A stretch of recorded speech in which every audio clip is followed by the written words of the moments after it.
I never thought I'd see someone break into my backyard in broad daylight, wearing designer sunglasses, carrying a margarita, and acting like she owned the place. But that's exactly what my neighbor Karen did.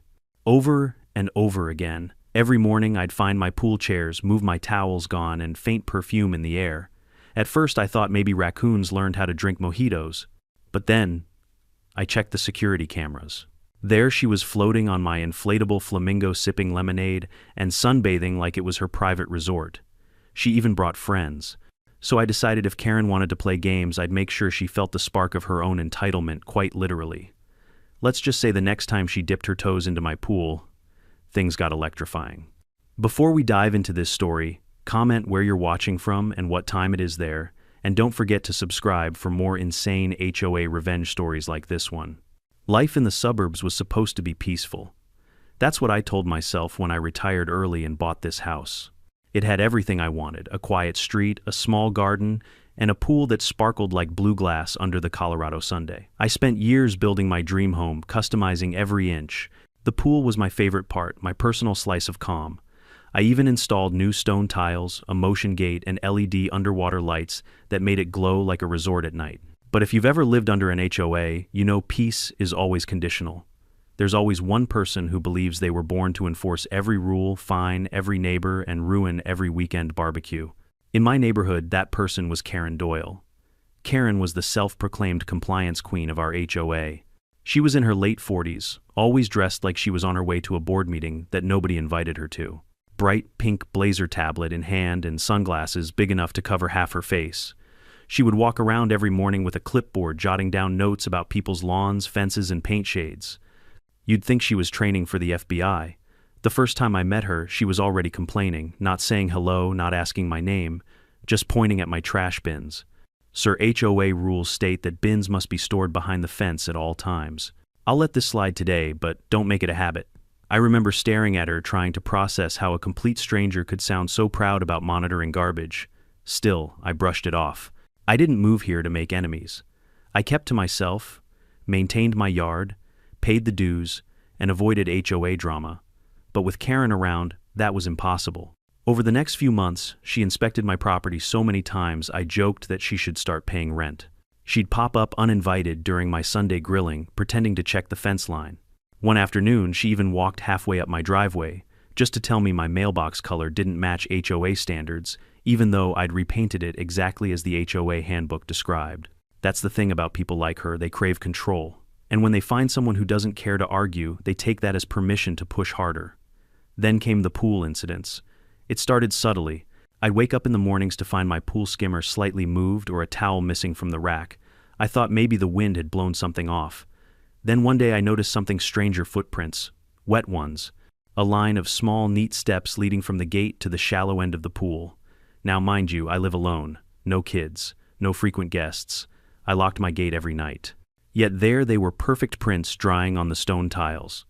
I tried to rationalize it. Maybe a stray animal, maybe maintenance forgot to close the gate. But the more I looked, the less sense it made. The towels were folded, not torn. The floats were inflated and left out. Someone was clearly using my pool and cleaning up just enough to make me doubt myself. After the third time it happened, I knew I wasn't imagining things. I installed a new padlock on the gate, changed the security lights, and even bought a private property, no trespassing sign, just to make it crystal clear. 2 days later, the lock was open. Now I'm a pretty patient man. I've worked with all kinds of people in my life: engineers, bureaucrats, and even a few who thought they were above the law. But nothing quite prepares you for someone who believes HOA rules give them divine access to your property. That night, I decided to check the security camera footage. At first, nothing seemed off, just trees swaying and the reflection of my porch lights. Then around 2:17 p.m., I saw movement. A woman in a large sun hat, a pink swimsuit cover-up, and wedge sandals walking straight through my gate like she owned the place. She carried a tote bag and, I kid you not, a pool float shaped like a flamingo. I leaned closer to the screen, paused the footage, zoomed in, and there she was. Karen. She set her drink on my poolside table, took off her hat, and slipped into the water like she'd been there 100 times before. She didn't even look around. No guilt, no hesitation, just pure entitlement. The video went on for 30 minutes. She swam, floated, took selfies, even adjusted her lounge chair for a better angle. Then she wrapped herself in one of my towels and walked out, locking the gate behind her like a considerate thief. The next morning I confronted her. She was pruning her roses, or at least pretending to, when I walked over. "Karen," I said evenly, "I know you've been using my pool." She froze, then slowly turned to me with a shocked expression so rehearsed it could have won an Oscar. "Excuse me, what are you implying?" "I'm not implying anything," I said. "I have security footage. You and your pink flamingo float." Her face turned red, not embarrassed, but offended. "That's harassment. You can't film me without consent. The HOA allows community pool access if I cut her off." "Karen, this is my pool. It's not an HOA amenity." She smirked like she was enjoying the argument. "Then maybe you should learn to share. I'll bring it up at the next board meeting." I realized then there was no reasoning with her. She didn't just believe she was above the rules, she was the rules in her mind. She didn't apologize, didn't deny it. She just twisted it into her own narrative where I was the villain for having proof. I walked away before saying something I'd regret. But that night, as I sat on my porch looking at my still pool glowing under the lights, I knew one thing: this woman needed a reality check. She thought she could walk into my property, use my pool, and call it community privilege. All right. Then I'd give her a community experience she'd never forget. And no, I wasn't planning to hurt anyone. Just to teach her in the most poetic, harmless, and electrifying way possible. Because sometimes when words don't work, electricity speaks louder. After that confrontation, I thought maybe the embarrassment would keep Karen away. For about a week, everything seemed normal again. No missing towels, no footprints, no mysterious wet chairs. I started to believe she'd finally gotten the message. But people like Karen don't learn. They double down. It was a Saturday morning when I first noticed it again. I walked out back with my coffee and saw my pool float drifting gently across the water. That wouldn't have been strange, except I hadn't inflated it since the confrontation. And there it was, fully pumped up, bobbing in the sun like an invitation.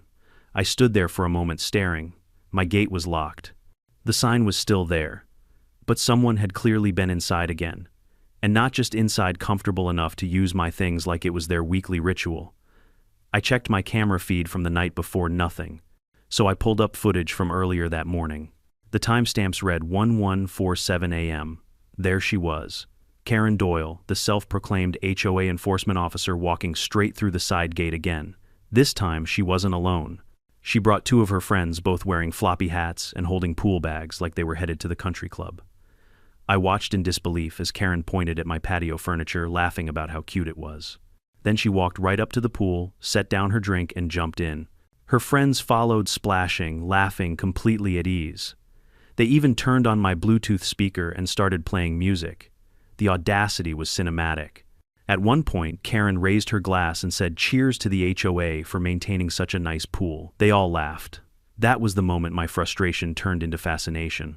It was like watching a live nature documentary, observing the wild Karen in her natural habitat, swimming in someone else's water and pretending it was hers. I let the footage play, hands shaking between anger and disbelief.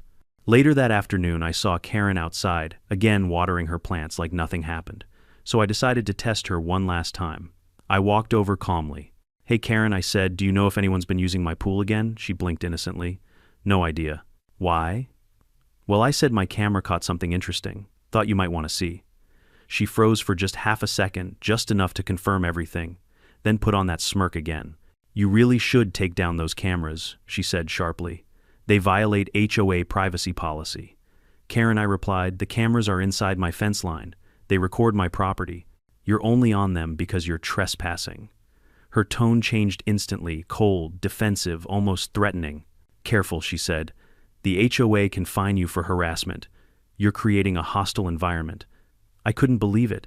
She got caught trespassing on camera, and somehow she managed to turn herself into the victim. I didn't even know whether to laugh or yell. But she wasn't done. The next day, I got an HOA notice in my mailbox. It was a warning for unauthorized surveillance equipment. The letter was signed by, you guessed it, Karen Doyle, HOA committee officer.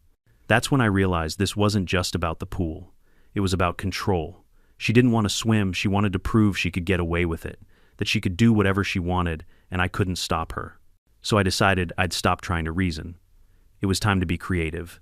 That night, I sat on my porch with my laptop, replaying the footage again and again, watching Karen float around posing for selfies with my flamingo float splashing water like a spoiled teenager. I thought about installing better locks, motion alarms, maybe even reporting her. But honestly, I was done playing defense. Then I remembered something. Years ago, before I retired, I used to work as an electrical technician for a private contractor. I knew everything about circuits, safety systems, and outdoor wiring. In other words, I knew how to deliver a controlled surprise, perfectly safe but unforgettable. An idea started to form. At first, it was just a fantasy, a funny thought, but the more I thought about it, the more it made sense. Karen believed she could walk into my property anytime she pleased. Fine, let her. I'd just make sure the next time she did, she'd think twice before taking another dip. I started by sketching out a small circuit design, a harmless low-voltage current that could be triggered remotely. The setup would send a quick, harmless shock through the water, not dangerous, just enough to jolt someone like static electricity. Safe, legal, and very, very effective. But I wasn't about to test it on a whim. I ordered parts online, waterproof connectors, a low-amp transformer, and an insulated switch system. It took a few days for everything to arrive. During that time, I made sure to keep my camera rolling 24/7. Sure enough, Karen didn't disappoint. On Wednesday afternoon, I caught her again. Same routine gate tote bag float. But this time, something new. She brought her teenage son. That made me pause. The last thing I wanted was to involve a kid in my plan. Fortunately, the boy seemed disinterested, sitting on a chair with his phone, while Karen swam laps like she was training for the HOA Olympics. They stayed an hour left quietly, and the next day I saw her wave at me from her driveway, like nothing ever happened. "Lovely weather for swimming," she called out with a grin. That was the moment I decided I wasn't just going to stop her. I was going to make sure the whole neighborhood saw exactly who she was. The next weekend, I spent the entire morning setting up. I ran the wiring along the edge of the pool, neatly hidden under decorative tiles. The current source was a harmless static system, the kind used for pet training collars, calibrated to less than 15 volts. I even tested it on myself. It was just enough to make your muscles twitch for a second. No pain, no harm, but definitely memorable. I placed the trigger switch inside my house, connected to my monitor. One click, and the system would activate for exactly 1 second. The setup was ready. All I needed now was the star of the show. So I made it inviting. I unlocked the gate, left the towels neatly folded, and set the flamingo float right in the middle of the pool like bait. Then I positioned the cameras perfectly, one on the patio, one above the pool light, and one hidden in the flower bed for a wide shot. Everything was quiet. The sun was bright, the water was crystal clear, and the air had that heavy summer stillness before chaos. I didn't have to wait long. Around 1:00 p.m., I heard voices over the fence, Karen's distinct laugh, followed by another woman saying, "Are you sure it's okay?" Karen replied confidently, "He's gone for the weekend." I checked. "Besides, I'm on the HOA board, it's fine." I smiled. Oh, it was definitely fine. Through the live feed, I watched her walk through the gate, sunglasses on, sipping something from a cup. Her friend followed, laughing nervously. Karen slipped off her sandals, walked to the edge of the pool, and said the line that still makes me grin to this day, "See, no one's gonna stop me." Little did she know I already had my finger on the switch. I'll admit, as I sat there in front of the monitor with my finger hovering over that button, I hesitated for a second. Not because I felt guilty, no, that ship had long sailed the moment Karen tried to find me for installing cameras on my own property, but because I wanted it to be perfect. If I was going to give her the shock of her life, it had to be cinematic, precise. The kind of karma you could replay in slow motion and never get tired of watching. But before I tell you what happened when I pressed that switch, let me rewind a bit to the days leading up to that Saturday when I planned it all. After catching Karen trespassing for the third time, I realized simple confrontation wouldn't work. She thrived on arguments. If you yelled at her, she won. If you ignored her, she doubled down. What I needed wasn't a fight, it was a trap. Something poetic. Something that didn't just stop her, but exposed her arrogance for the whole neighborhood to see. That's when I started thinking about my old workbench in the garage. Years ago, I designed low-voltage training systems for animal containment fences, harmless electric deterrents that kept pets from crossing certain boundaries. Perfectly legal, safe, tested, and if set up right, they could be adapted to work in creative ways. So one night, I pulled out my dusty toolbox, rolled up my sleeves, and started sketching diagrams on an old pizza box. The concept was simple. When the switch was pressed, it would send a 1-second pulse through a conductive mesh placed under the pool steps. It wouldn't electrocute, it would startle. Enough to make someone gasp, scream, and maybe even reconsider life choices. But the beauty of it wasn't just in the zap. It was in the timing. The cameras had to capture everything, her face, her reaction, the splash, and the chaos that followed. I wasn't doing this just for me anymore. I was doing it for every homeowner who's ever been bullied, fined, or shamed by an HOA dictator with too much free time. The next day, I drove to the local hardware store. The clerk recognized me. I'd been there enough times, fixing things after Karen's inspection notes. "Back again, Mike?" he asked, scanning the voltage regulator I set on the counter. "Yeah," I said, keeping a straight face. "Just working on some backyard pest control." He nodded sympathetically. "Coyote's worse," I said. "A talking one with a clipboard." That got a good laugh out of him. Back home, I got to work. I spent hours carefully embedding the conductive wire under the shallow-end tiles. It was invisible, completely hidden beneath the water's shimmer. Then I installed a remote switch on my desk, inside the house, connected through a Wi-Fi relay. When I pressed that button, it would trigger a small power surge, just enough to send a jolt through the steps like a live handshake from karma itself. But I wasn't reckless. I tested everything twice. I filled the pool, activated the switch, and dipped my own hand in. It tingled like static from an old TV screen. Harmless, but absolutely noticeable. Then I tested it with my multimeter 12 volts DC. Safe as a car battery, but shocking enough to make someone scream if they weren't expecting it. Perfect. That night, I reviewed the camera placements. One by the flower bed for a wide shot, another fixed near the pool light for close-up, and one by the patio umbrella, the reaction cam. I even adjusted the brightness and angle for maximum clarity. You could have mistaken it for a movie set. Now you might think I was going overboard. Maybe I was. But after months of being harassed, fined, and spied on by this woman after watching her break into my property, like it was a community spa, this wasn't just revenge, it was art. Still, a small part of me hesitated. What if she had guests? What if someone innocent got caught up in it? So I built a failsafe. The system was wired to only activate when motion sensors detected one person in the pool area, not multiple. That way, if she brought anyone else, I could hold back. See, revenge is best served precise, not reckless. Over the next 2 days, I prepared every detail. I even baited the setup. On Friday evening, I left the side gate slightly ajar, not wide open, but just enough to look accidentally unlatched. I placed one of my spare towels on the chair and set out a bottle of sunscreen like I'd been interrupted mid-swim. And of course I floated that ridiculous pink flamingo right back into the center of the pool. If there was one thing I'd learned, it was that people like Karen couldn't resist temptation when it looked forbidden. She was addicted to breaking boundaries figuratively and literally. I didn't have to wait long. The next morning, my cameras detected motion. I opened the feed on my monitor and saw her face appear on screen. She peeked through the gate like a thief, except thieves are subtle. Karen wasn't. She strutted in like she was returning to her property, holding a glass of wine at noon and wearing a sun hat so wide it looked like a satellite dish. I hit record. "Good morning, Your Majesty," I muttered under my breath.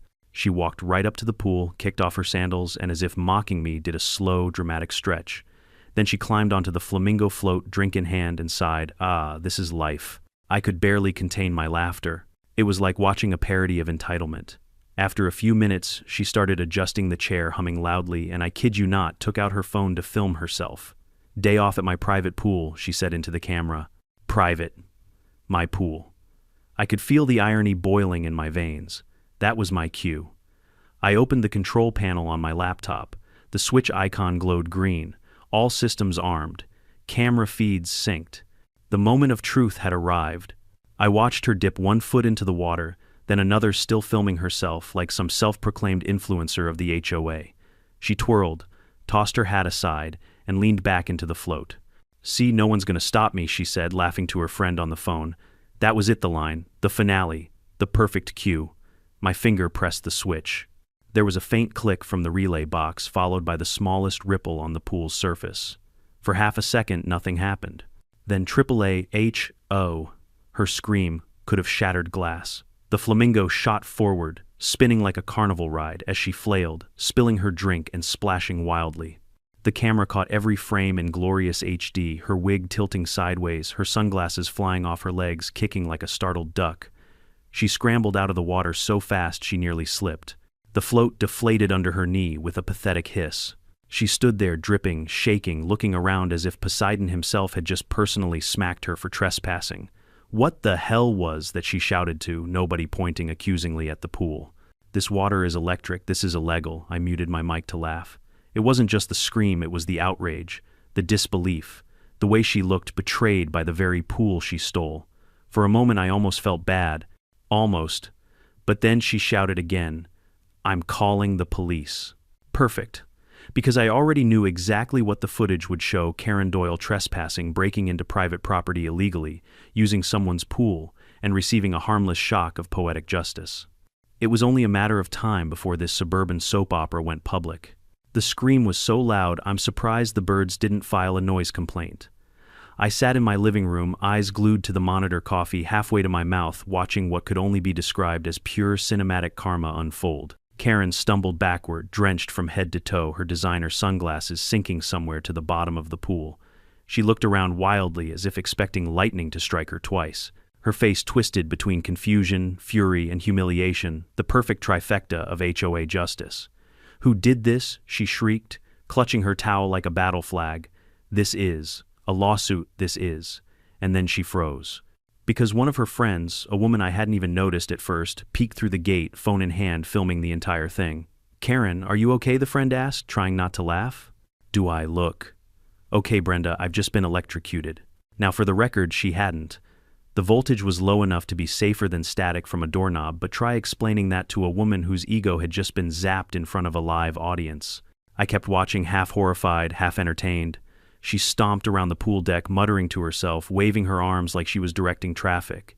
"He did this on purpose. He rigged it. This is an attack." Then she stormed out of the gate, still dripping, still furious, leaving behind her tote bag sandals and the poor half-deflated flamingo float. I leaned back in my chair and whispered to myself, "And that's a wrap." But of course Karen wasn't the type to just storm off and let things go. No. When people like her lose, they don't retreat, they reload. About 30 minutes later, I heard tires screeching in front of my house. I peeked through the blinds. A familiar beige SUV had pulled up, hazard lights flashing, and out stepped Karen, still in her swimsuit, wrapped in a towel, hair plastered to her forehead. She was shouting into her phone like a general commanding an army. "I want them here, now. Yes, officers, he electrocuted me in cold blood. In his pool, I nearly choked on my coffee." She was calling the police, over a prank she brought upon herself. I quickly grabbed the hard drive containing the camera footage. This was about to get good. 10 minutes later, 2 squad cars rolled up. The officers looked bewildered. I met them at the driveway, calm as ever. "Afternoon, gentlemen," I said. "Can I help you?" The taller officer sighed, glancing at his partner before speaking.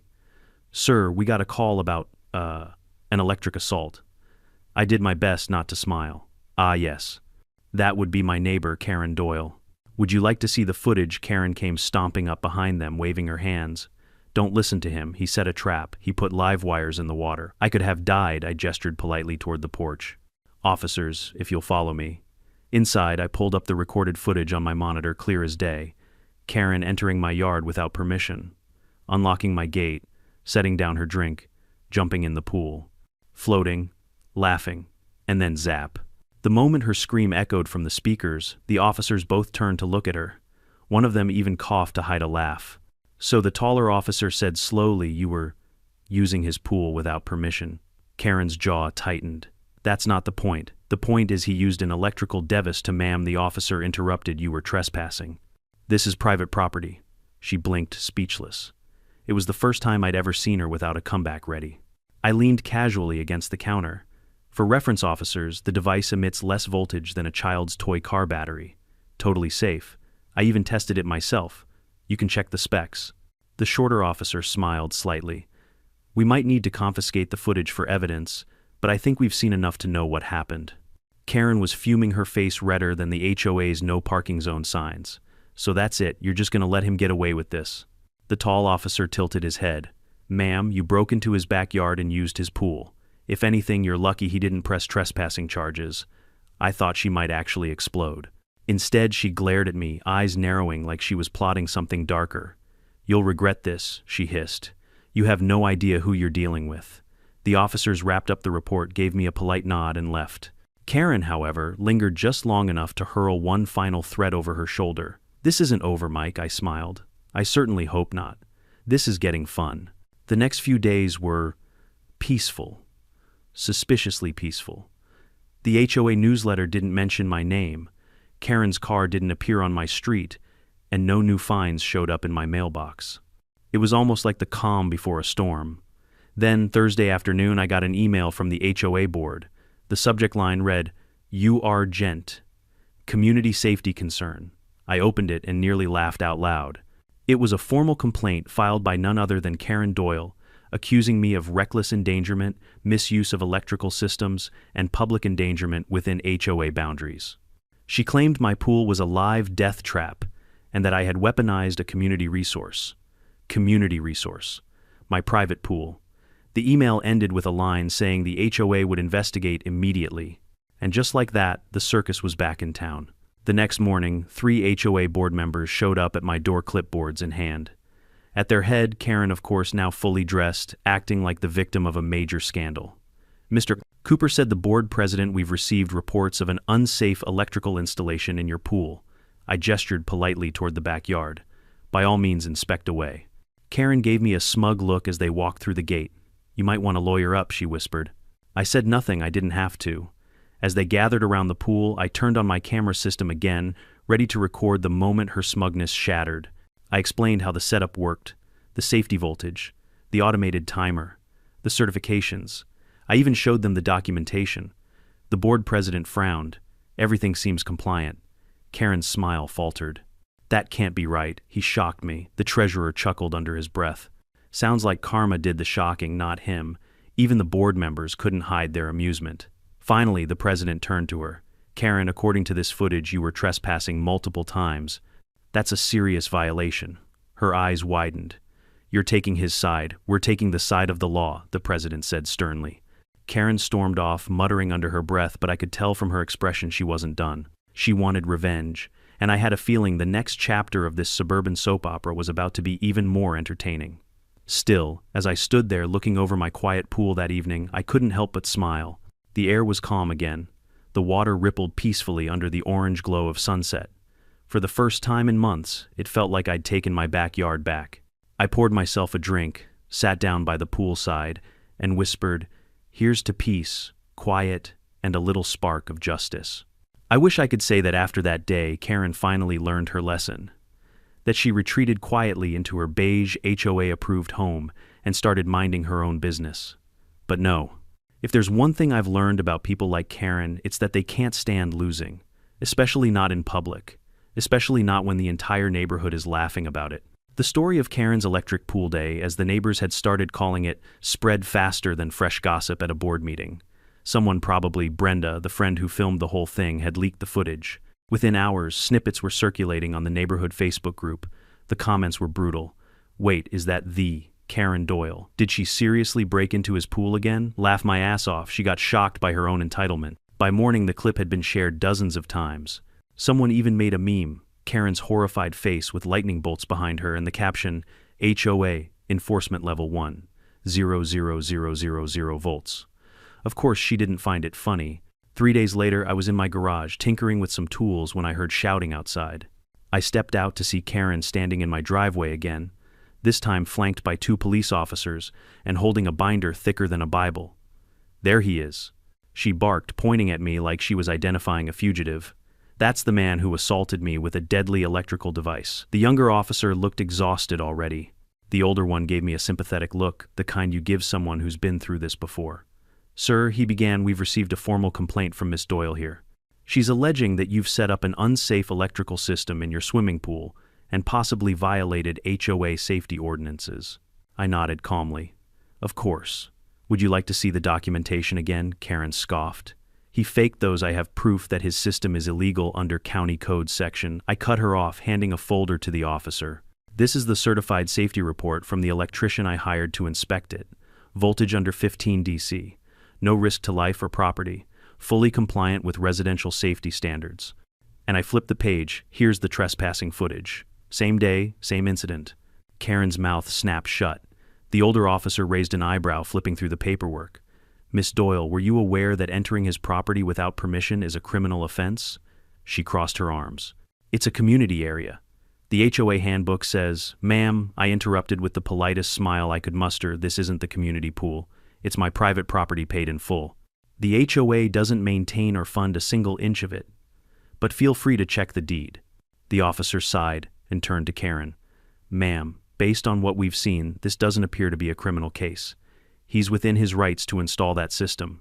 It's no more dangerous than a dog deterrent. Her eyes flared.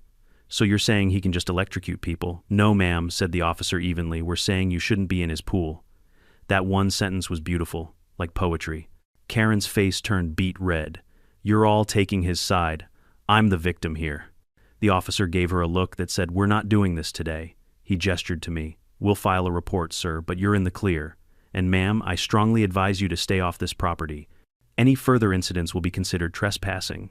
Karen didn't even respond. She just glared at me, eyes full of venom, before storming off toward her car. Her towel, still damp from the day of the incident, was crumpled on my lawn. She grabbed it like it had betrayed her, threw it into her SUV, and sped off. I thought that might be the end of it. It wasn't.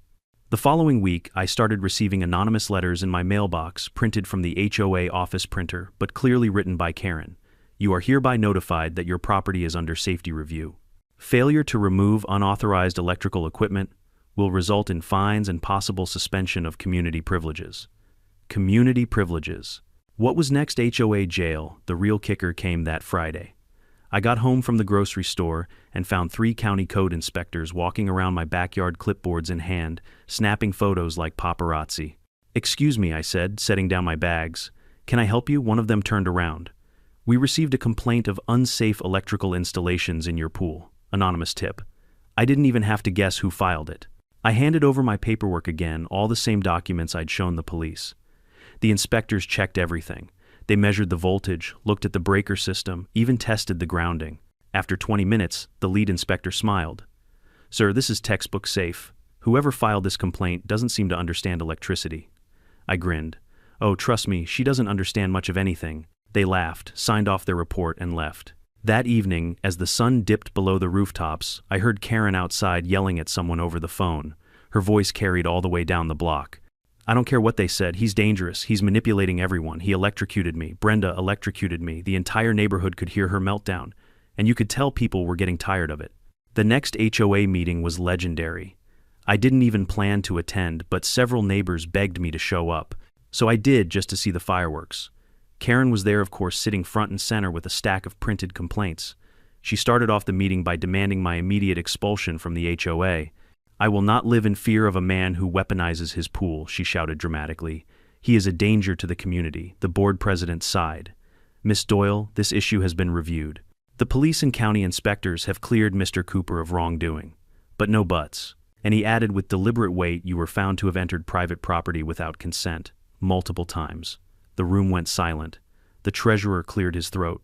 Miss Doyle, we've also reviewed your use of HOA funds for what you labeled as community recreational activities at Mr. Cooper's address.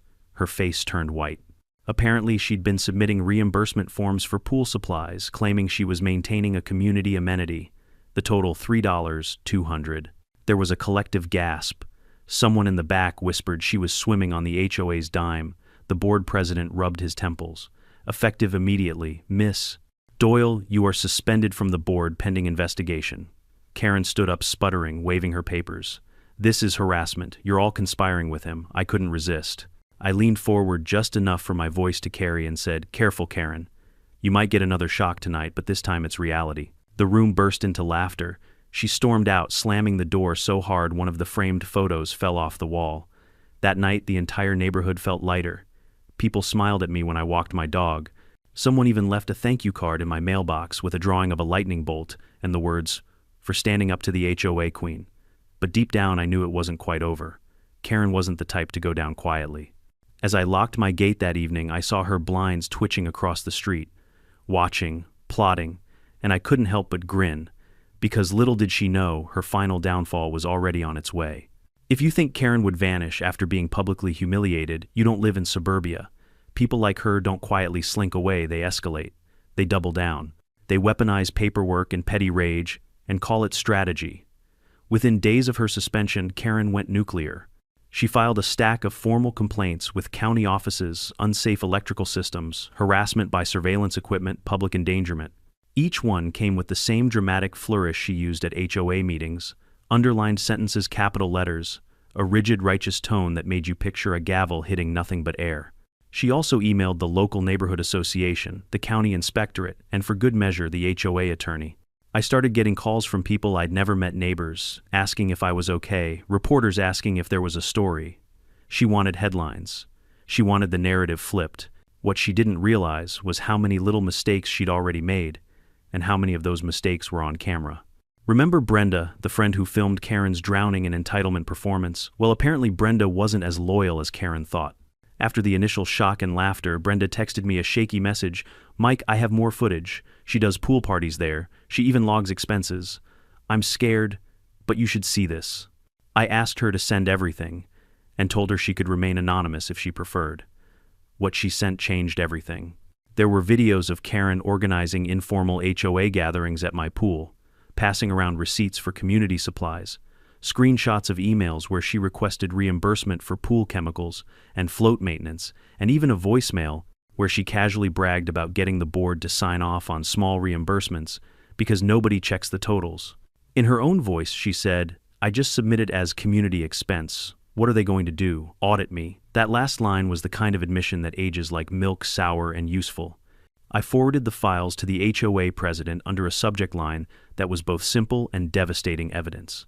I didn't need to say anything else. The board convened an emergency session that night.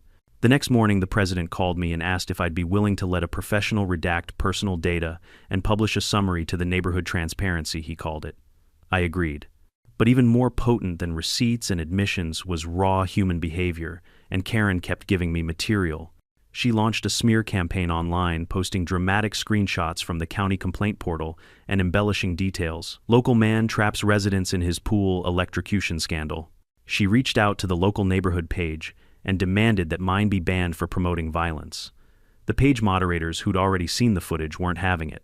They posted a calm, factual description of the incident, linked to HOA minutes confirming the county's findings, and urged neighbors not to spread unverified claims. As her online fury grew, so did the backlash.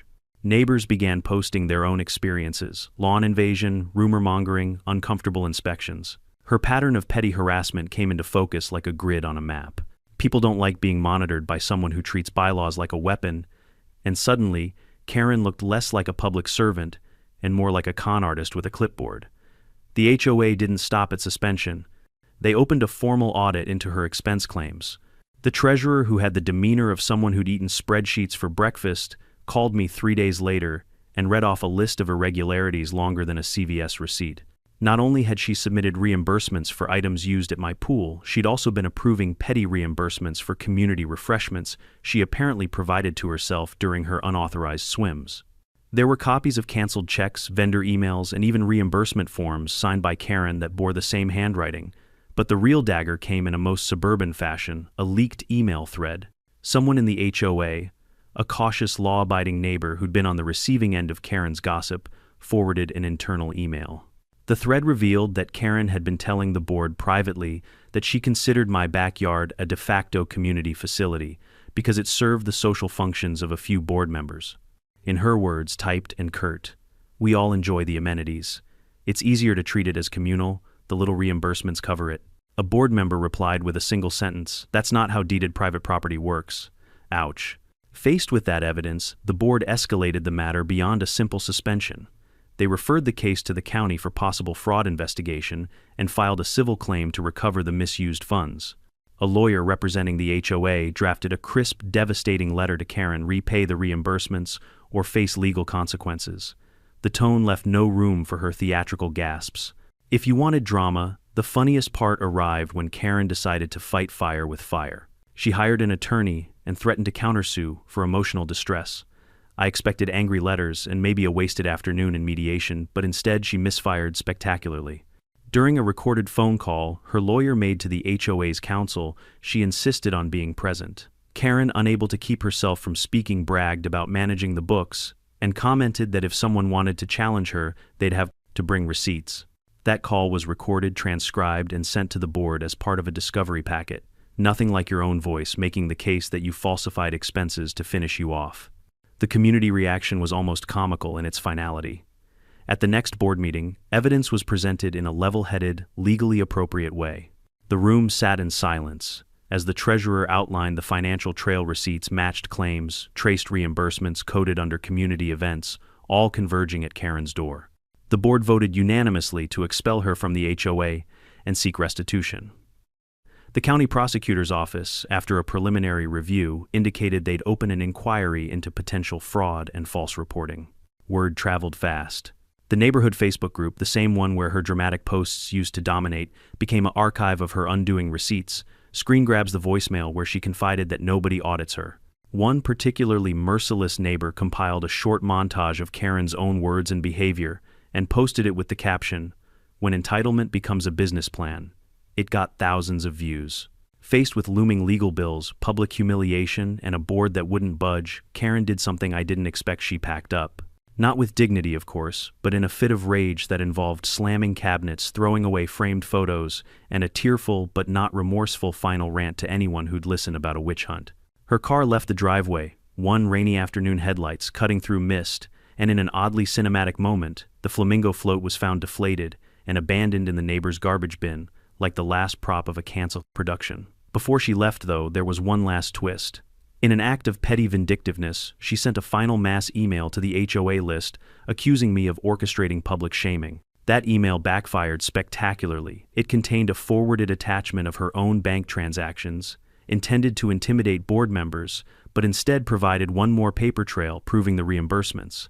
It was the anticlimax that sealed the deal. A week later, I uploaded a carefully redacted clip of the incident faces blurred, where necessary timestamps preserved Brenda's footage, included with her permission, and titled it candidly, entitled "Neighbor Uses My Pool Gets Electrifying. Karma." I made sure the post focused on trespassing and the abuse of HOA funds, not humiliation. It went viral by neighborhood standards, shared across city pages, commented on by people who had nothing to do with our street. Calls came from local bloggers asking for an interview. A regional station requested permission to use the footage for a human interest piece. I declined most requests. I wasn't looking to be famous just to close the chapter. In the weeks that followed, things quieted. The HOA recovered a portion of the misused funds. The county's inquiry resulted in a settlement Karen agreed to repay, to refrain from HOA participation, and to remove herself from any volunteer roles. She never admitted wrongdoing publicly, that's the thing about pride.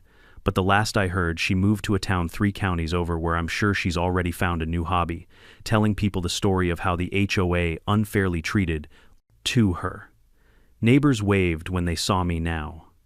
The small children who used to hide from her clipboard waved back without fear.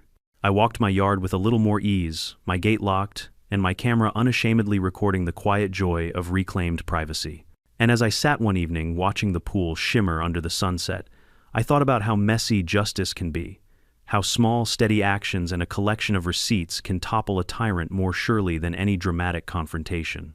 Sometimes the truth doesn't need fireworks. It needs a camera, a little patience, and people willing to speak up. For the first time in months, my neighborhood felt like the calm suburb it was supposed to be. No more clipboard inspections, no angry emails about mailbox paint, no mysterious HOA fines tucked under doormats. Just quiet evenings, trimmed lawns, and the gentle hum of sprinklers at sunset.